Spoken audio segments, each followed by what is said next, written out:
Hello बच्चों, मैं अमिता कुमारी, वरिष्ठ अध्यापक गणित, राजकीय उच्च माध्यमिक विद्यालय कागमाला में आपका हार्दिक स्वागत करती हूँ। बच्चों, आज हम पढ़ेंगे कक्षा 10 गणित की पाठ्य पुस्तक अध्याय 1 वास्तविक संख्याएं। वास्तविक संख्याएं बच्चों, आज हम वास्तविक संख्याओं के परिचय के बारे में पढ़ेंगे। पिछली कक्षाओं में भी आपने वास्तविक संख्याओं के बारे में अध्ययन किया है। तो सबसे पहले वास्तविक संख्याओं में आती है प्राकृत संख्याएं। तो प्राकृत संख्याएं क्या होती हैं बच्चों? हम किसी वस्तुओं को गिनने के लिए जिन संख्याओं का प्रयोग करते हैं वो वास्तविक प्राकृत संख्याएं कहते हैं। इनको गणन संख्याएं भी कहते हैं। जिस प्रकार से 1, 2, 3, 4, 5, 6, 7 आदि, ये सभी प्राकृत संख्याएं हैं। यानी वस्तुओं को गिनने के लिए जिन संख्याओं का हम प्रयोग करते हैं वही प्राकृत संख्याएं कहलाती हैं। उसके बाद आती है पूर्ण संख्याएं। तो पूर्ण संख्याएं क्या होती हैं बच्चों? प्राकृत संख्याओं में जीरो और शामिल कर दिया जाए तो वो पूर्ण संख्याएं हो जाती हैं। प्राकृत संख्याओं में शून्य को मिलाने पे जो संख्याएं प्राप्त होती हैं उन्हें पूर्ण संख्याएं कहते हैं। तो देखो, प्राकृत संख्याएं क्या होती हैं? प्राकृत संख्याएं 1 से शुरू होती हैं। 1, 2, 3, 4, 5, 6 इस प्रकार से आगे तक बढ़ती हैं और इसमें जीरो को और शामिल कर दिया जाए तो ये होगी पूर्ण संख्याएं। उसके बाद आता है पूर्णांक संख्याएं। पूर्णांक संख्याएं क्या होती हैं बच्चों? वे संख्याएं यानी वे प्राकृत संख्याएं जिनमें शून्य को और शामिल कर दिया जाए और ऋणात्मक संख्याओं को भी शामिल कर दिया जाए तो वो संख्याएं पूर्णांक संख्याएं कहलाती हैं। यानी पूर्णांक संख्याओं में सभी ऋणात्मक संख्याएं शामिल होती हैं, सभी धनात्मक संख्याएं शामिल होती हैं और जीरो को भी शामिल किया जाता है। उसके बाद आता है परिमेय संख्याएं। परिमेय संख्याएं क्या होती हैं बच्चों? वे संख्याएं जिन्हें p/q के रूप में लिखा जा सके परिमेय संख्याएं कहलाती हैं। p और q क्या है? p और q पूर्णांक हैं। वे संख्याएं जिन्हें p/q के रूप में लिखा जा सकता है। जहां p और q पूर्णांक हैं एवं q 0 के बराबर नहीं है, परिमेय संख्याएं कहलाती हैं। q का मान p अंश होगा और q हर में 0 नहीं होगा। 0 होते ही वो संख्या परिमेय संख्या नहीं रहेगी। तो देखो बच्चों, उदाहरण जैसे 3/4, ये क्या है? पूर्णांक बटे पूर्णांक, यानी हर में अंश में भी पूर्णांक होगा और हर में भी पूर्णांक होगा। p और q दोनों पूर्णांक संख्याएं हैं तो वो परिमेय संख्या होगी। हम और भी उदाहरण ले सकते हैं जैसे 1/2, 3/5, 1, 2, 3, ये संख्याएं भी क्या हैं? परिमेय संख्याएं हैं। क्योंकि इनके नीचे हर में हम 1 लगा दें तो ये p/q के रूप में हो जाती हैं और ये संख्याएं परिमेय संख्याएं हैं। उसके बाद 0 है, 0 भी परिमेय संख्या है। 0 के नीचे 1 लगाने पे, यानी 1 का भाग लगाने से एक किसी भी संख्या में, किसी भी प्राकृत संख्या में या पूर्णांक संख्या में 1 का भाग लगाएंगे तो कोई फर्क नहीं पड़ेगा। तो इसलिए ये सभी प्राकृत संख्या परिमेय संख्याएं। परिमेय संख्याएं क्या क्या होती है बच्चों? सारी की सारी जो प्राकृत संख्याएं हैं, सारी की सारी प्राकृत संख्याएं, पूर्ण संख्याएं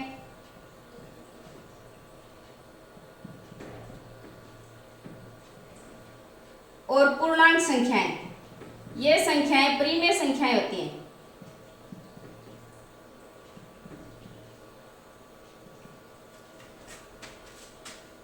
और जो p/q के रूप में आए वो संख्याएं परिमेय संख्याएं होती हैं। ध्यान ये रखना है कि q है उसका मान 0 नहीं होना चाहिए। उसके बाद आता है बच्चों अपरिमेय संख्याएं। तो अपरिमेय जो संख्याएं हैं वो परिमेय संख्याओं के बिल्कुल विपरीत होती हैं। यानी ऐसी संख्याएं जिनको p/q के रूप में नहीं लिखा जा सकता, परिमेय संख्या अपरिमेय संख्याएं कहलाती हैं। p और q क्या है बच्चों? पूर्णांक हैं। जैसे वर्गमूल 2, वर्गमूल 15 और वर्गमूल 5 भी ले सकते हैं।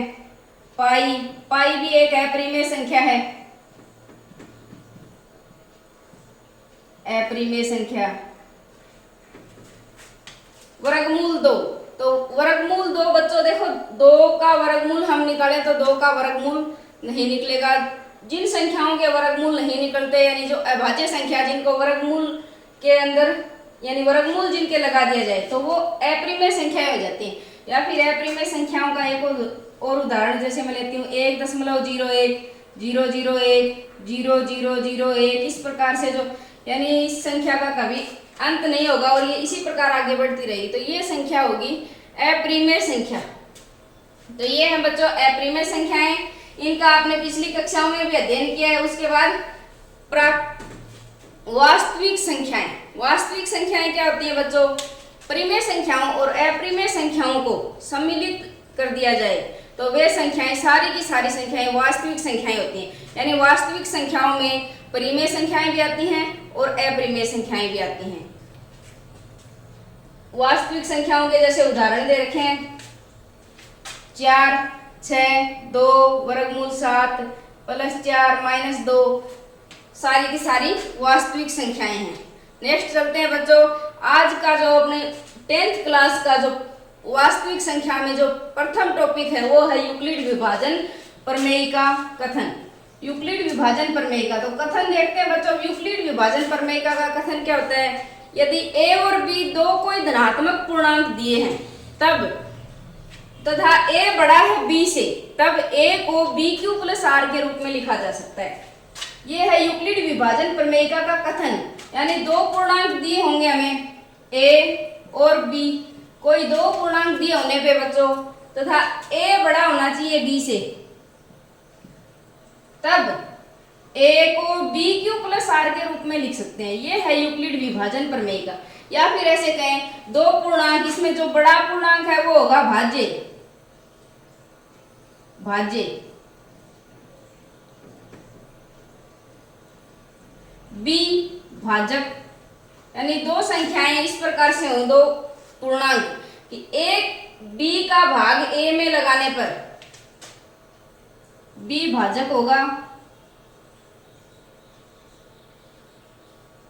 और भागफल जो है वो अपना q और शेषफल r इस प्रकार से प्राप्त होंगे। दो संख्याएं a और b दिए होने पे a के अंदर b का भाग लगाने पे भागफल q प्राप्त होगा और शेषफल है वो r प्राप्त होगा। जैसे साधारण रूप से लिखे हम भाज्य बराबर भाजक गुणा भागफल प्लस शेषफल। यहाँ भाज्य क्या है बच्चों? भाज्य a है, भाजक b है, भागफल q और शेषफल r है। ये है बच्चों यूक्लिड विभाजन प्रमेय का। अब जो यूक्लिड विभाजन प्रमेय का है, इसका जो प्रयोग है, इसके दो अनुप्रयोग हैं। एक तो HCF ज्ञात करना, महत्तम समापवर्तक ज्ञात करना, एक किसी भी पूर्णांक को BQ + R के रूप में प्रदर्शित करना। तो इनका उदाहरणों के माध्यम से हम समझेंगे यूक्लिड विभाजन प्रमेय का के जो प्रयोग हैं वो किस किस में HCF निकालने के लिए करते हैं और किसी भी पूर्णांक को BQ + R के रूप में प्रदर्शित करने के लिए करते हैं। तो करते हैं पहला उदाहरण, HCF किस प्रकार से ज्ञात करते हैं यूक्लिड विभाजन प्रमेय का प्रयोग करके। तो उदाहरण नंबर 1 है बच्चों 4052 और 12576 का HCF यूक्लिड विभाजन एल्गोरिथम का प्रयोग करके ज्ञात कीजिए। तो यूक्लिड विभाजन एल्गोरिथम का प्रयोग करके दो हमारे पास क्या है, दो धनात्मक पूर्णांक दिए हुए हैं, दो धनात्मक संख्याएं पूर्णांक दिए हुए हैं। तो किस प्रकार से हम HCF ज्ञात करेंगे यूक्लिड विभाजन एल्गोरिथम का प्रयोग करके। तो देखो बच्चों हल, हमने यूक्लिड विभाजन प्रमेय का क्या होती है उसके बारे में जान लिया। अब देखो इसमें दिया हुआ यूक्लिड विभाजन एल्गोरिथम। एल्गोरिथम क्या है बच्चों? एक प्रक्रिया है, यानी बार बार उसी एक ही प्रक्रिया को दोहरा के हल तक पहुंचना या HCF ज्ञात करना, उसी प्रक्रिया को बार बार दोहरा के HCF ज्ञात करना, यह है एल्गोरिथम। तो यूक्लिड विभाजन प्रमेय का जो प्रयोग करके यूक्लिड विभाजन प्रमेय का जो है उसका प्रयोग हम एल्गोरिथम यानी HCF ज्ञात करने के लिए करेंगे। तो संख्याएं दी हैं 4052 और 12576, दो संख्याएं हैं बच्चों। अब इसमें एक बड़ी संख्या को 1 मानेंगे, जैसे इस प्रकार से दी है जो संख्याएं हैं वो 12576 बड़ा है किससे? 4052 से। तो इसमें यूक्लिड विभाजन प्रमेय का प्रयोग करेंगे। यूक्लिड विभाजन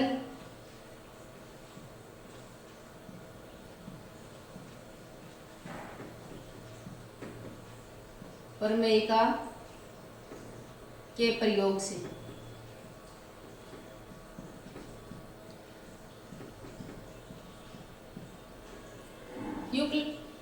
चरणों में लिखेंगे बच्चों। चरण 1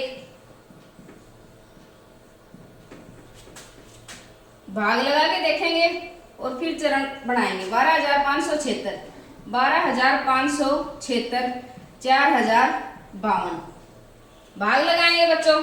तो देखो भाग कितनी बार जाएगा, 3 बार भाग जाएगा। 3 दूनी 6, 5 तिया 15, असल 1 और 3 12। शेषफल अपना आया ये 420 शेषफल आ गया। तो ये प्रथम चरण है, इसको हम लिखेंगे। ये ए है बच्चों, अंदर वाला ए होगा भाजक बी, और ये क्यू का मान और ये आर का मान। तो अपना जो चरण बनेगा वो इस प्रकार से बनेगा। 12,576 बराबर 4,052 गुणा 3 प्लस 420। ये है बच्चों चरण 1। अब चरण 1 में जो शेषफल है वो शून्य नहीं है।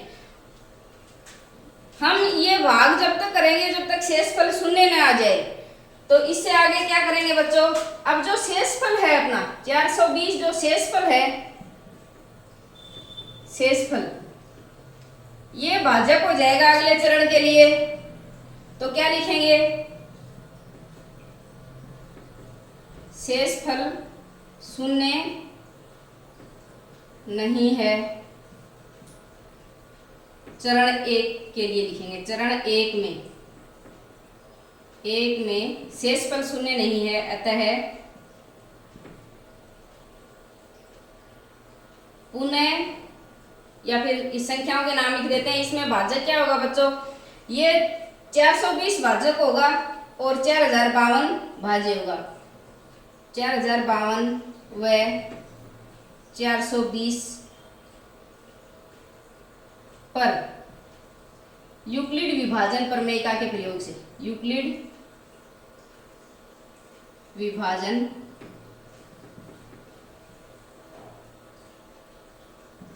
प्रमेयिका के प्रयोग से।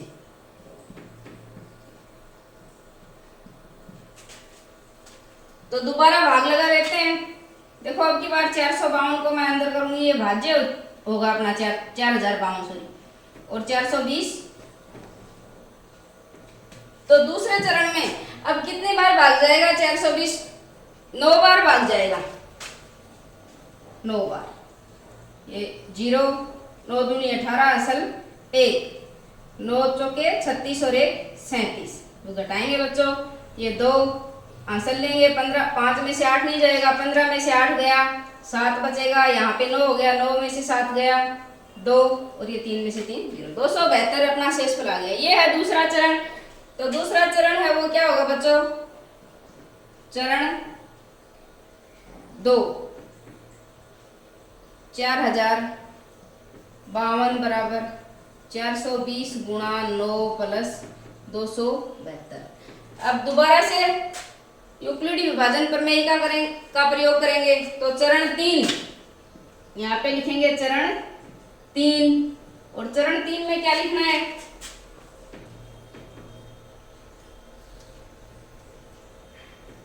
ये एक इस प्रकार से लिख देती हूँ।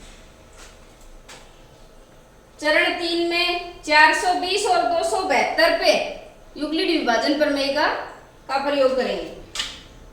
420 व 272 पर यूक्लिड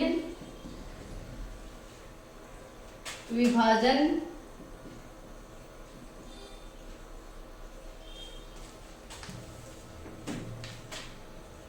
प्रमेयिका के प्रयोग से।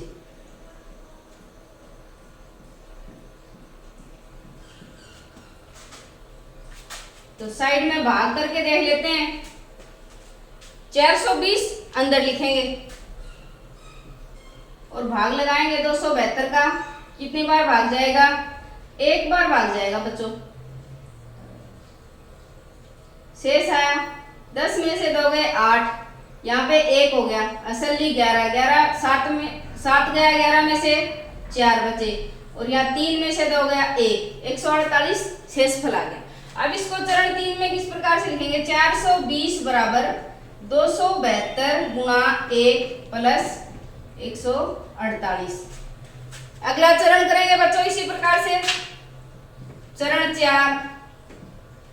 और चरण 4 में जो है वो जो भाजक भाज्य हो जाएगा और ये 148 का शेषफल का भाग लगाएंगे इसमें। तो कितनी बार भाग जाएगा?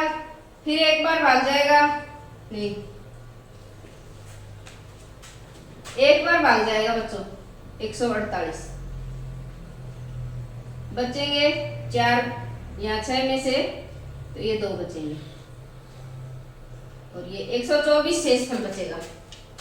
चरण 4 272 बराबर 148 गुणा 1 प्लस 124। अब फिर चरण 5 करेंगे। चरण 5 में 124 भाजक और 148 भाज्य।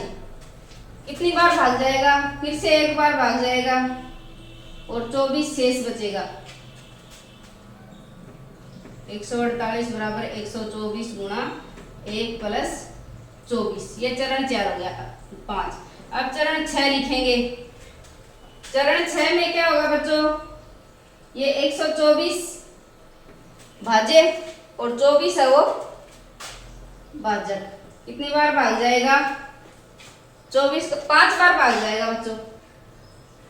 5 चौके 20 और 5 दूनी 10 और 2 12, यानी शेषफल बचा 4। 124 बराबर 24 गुणा 5 प्लस 4। ये हो गया चरण 6। अब चरण 7। चरण 7 24 भाज्य और 4 भाजक होगा। तो 4 का भाग कितनी बार जाएगा 24 में? 6 बार। पूरा पूरा भाग गया बच्चों, शेषफल आया 0 और शेषफल 0 आते ही ये जो प्रक्रिया है अपनी यहीं पे खत्म हो जाती है, यहीं पे पूरी होगी। तो HCF जो होगा वो जिस चरण में शेषफल शून्य आ जाता है तो उसका भाजक है वो ही अपना HCF होगा। तो HCF क्या होगा बच्चों? यहाँ पे अपना HCF है वो होगा 4। तो इसको चरण में लिख लेते हैं। 24 बराबर 6 4 गुणा 6 प्लस में 0।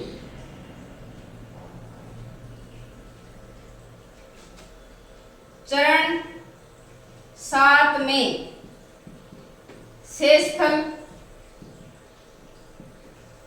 शून्य है, अतः इसका भाजक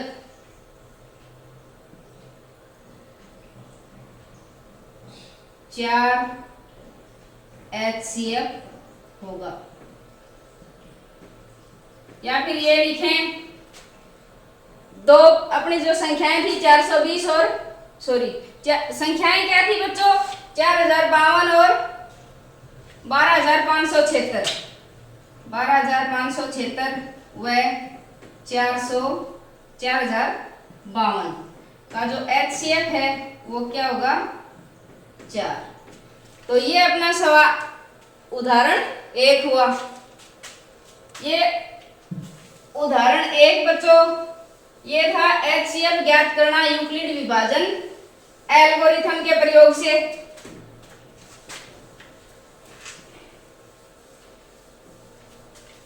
यूक्लिड विभाजन एल्गोरिथम के प्रयोग से HCF ज्ञात करना। अब बच्चों हम दूसरा सवाल करें, उदाहरण करेंगे दूसरी तरह का, जो कि किसी भी धनात्मक पूर्णांक को BQ प्लस R के रूप में किस प्रकार से प्रदर्शित करते हैं, इसका प्रयोग करेंगे। यानी ये इस तरह का जो सवाल है वो करेंगे यूक्लिड विभाजन प्रमेय के प्रयोग से। तो उदाहरण 2 है, दर्शाइए कि प्रत्येक धनात्मक समपूर्णांक 2q के रूप का होता है तथा प्रत्येक धनात्मक विषम पूर्णांक है वो 2q प्लस 1 के रूप का होता है। तो देखो बच्चों, हमने यूक्लिड विभाजन प्रमेयिका में क्या पढ़ा कि a बराबर बी क्यू प्लस आर। ए और बी क्या है? दो धनात्मक पूर्णांक हैं। ए और बी क्या है? दो धनात्मक पूर्णांक हैं। तब क्यू ए में बी का भाग लगाने पे क्यू शेषफल प्राप्त होगा और आर क्यू भागफल प्राप्त होगा और आर शेषफल प्राप्त होगा। तो देखो इसमें दे रखा है कि प्रत्येक धनात्मक समपूर्णांक है वो 2q के रूप का होता है। 2q धनात्मक पूर्णांक मान लेंगे, धनात्मक पूर्णांक कोई a है तो वो 2q के रूप में होगा तथा प्रत्येक धनात्मक विषम पूर्णांक है वो 2q प्लस 1 के रूप में होगा। तो देखो बच्चों, इस जो सवाल है इसमें जो फिक्स q के साथ में एक संख्या को फिक्स कर रखा है वो है 2। अब देखो ये देखने पे जो b की जगह यहाँ पे 2 फिक्स कर रखे हैं तो b का मान क्या ले लेंगे? 2 ले लेंगे और इस प्रकार से करेंगे। देखो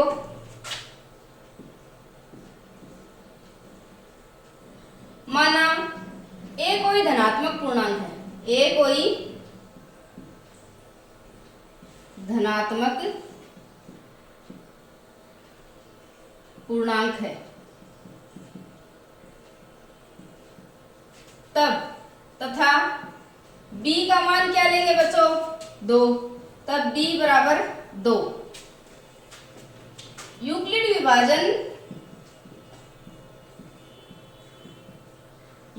विभाजन प्रमेयिका से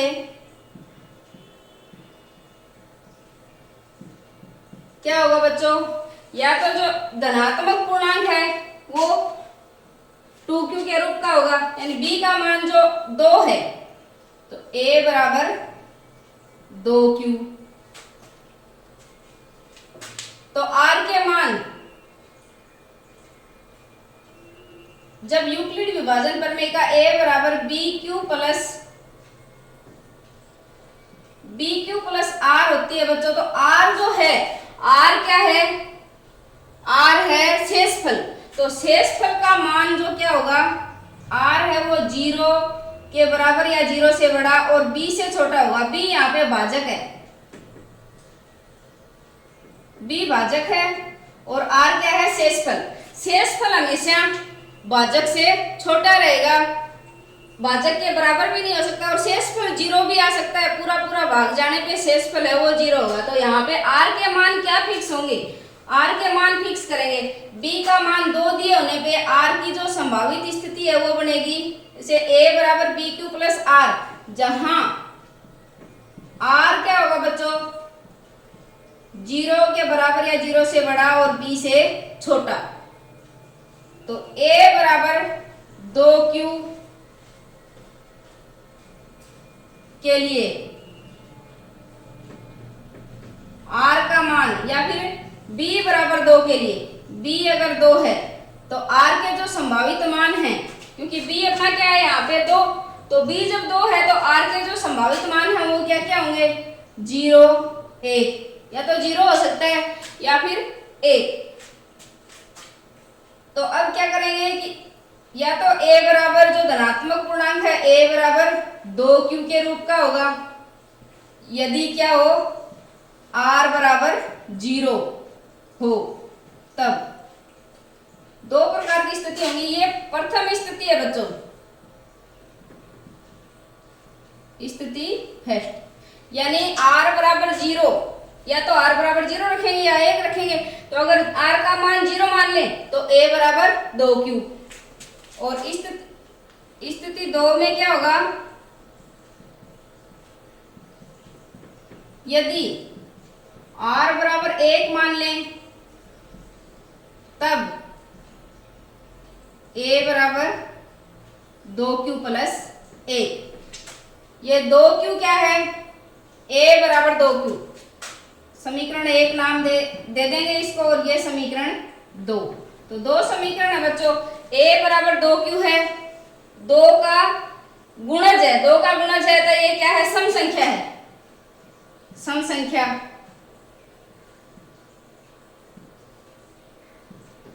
और ये 2q प्लस 1 ये विषम संख्या है, विषम संख्या। और q कोई पूर्णांक है, या ये कहें q कोई पूर्ण संख्या है,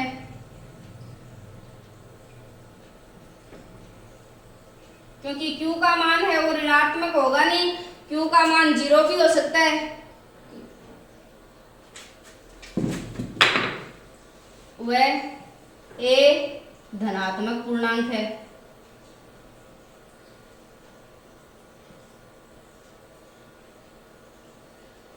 a धनात्मक पूर्णांक। इस स्थिति में a बराबर 2q है, यानी धनात्मक पूर्णांक है वो क्या होगा, समपूर्णांक के रूप का होगा, और प्रत्येक धनात्मक विषम पूर्णांक वो 2q प्लस 1 के रूप का होगा। तो इस प्रकार से क्या लिखेंगे, अतः इससे स्पष्ट है कि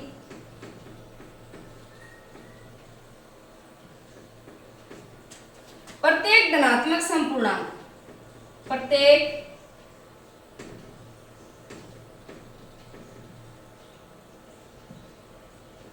धनात्मक समपूर्णांक 2q के रूप का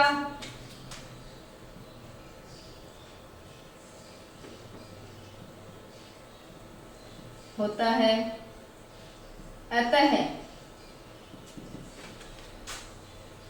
तथा प्रत्येक धनात्मक विषम पूर्णांक, विषम पूर्णांक